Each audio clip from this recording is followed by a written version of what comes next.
तो चलिए शुरुआत करते हैं 31 अप्रैल के महत्वपूर्ण करंट अफेयर जो एग्जाम की दृष्टि से बहुत ही महत्वपूर्ण होने वाले हैं। तो चलिए स्टार्ट करते हैं। Let's go. विश्व पुस्तक दिवस प्रतिवर्ष 23 अप्रैल को मनाया जाता है। 2026 की थीम है साक्षरता और डिजिटल पहुंच पर केंद्रित करना है। इसका थीम है साक्षरता और डिजिटल।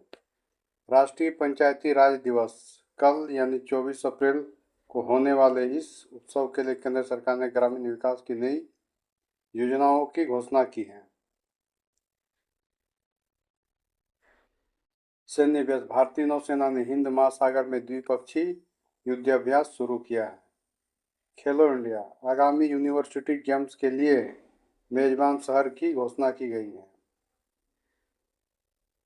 साथ ही 23 अप्रैल के कुछ अंतर्राष्ट्रीय करंट अफेयर्स भी हमने शामिल किए हैं जो महत्वपूर्ण आगामी एग्जाम के लिए महत्वपूर्ण होने वाले हैं।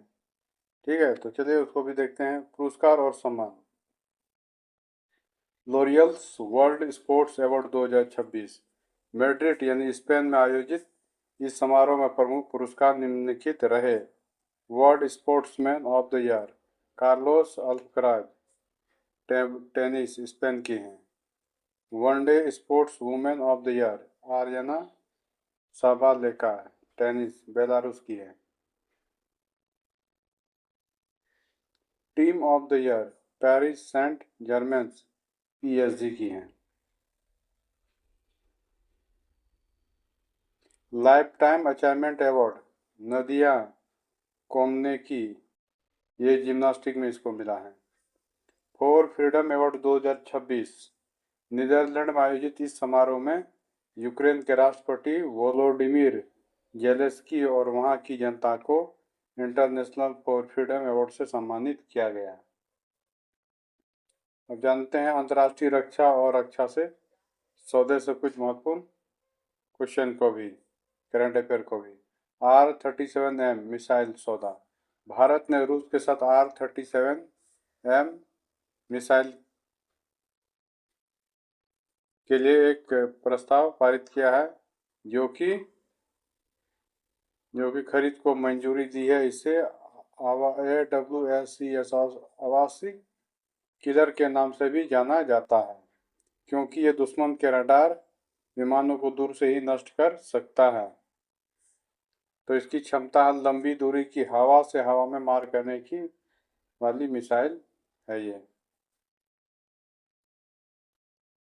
अगला बिंदु सिंधु जल संधि IWT विवाद।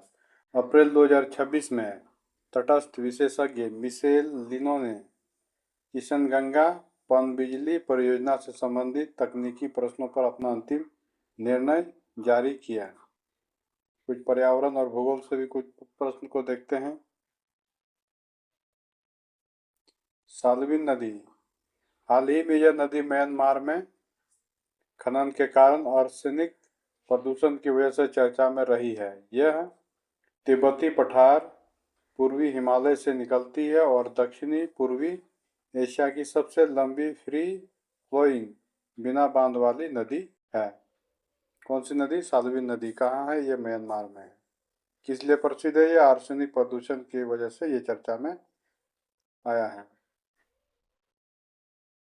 अगला पॉइंट है मेरीटाइम डिकार्बोनाइजेशन। वैश्विक व्यापार में शिपिंग से होने वाले 30% कार्बन उत्सर्जन को कम करने के लिए ग्रीन मेरीटाइम ट्रांजिशन पर अंतर्राष्ट्रीय स्तर पर चर्चा तेज हो गई है। यानी हो गई है समुद्र से रिलेटेड, यानी समुद्री के रास्ते के माध्यम से जो जहाज जाते हैं, मालवाहक जहाज, उससे काफ़ी मात्रा में कार्बन की मात्रा उत्सर्जित होती है। कारण कि उसमें बड़े बड़े डीजल के चैम्बर यानी जनरेटर होते हैं उनको चलाने के लिए। अंतर्राष्ट्रीय संबंध और अर्थव्यवस्था से भी कुछ प्रश्न देखते हैं।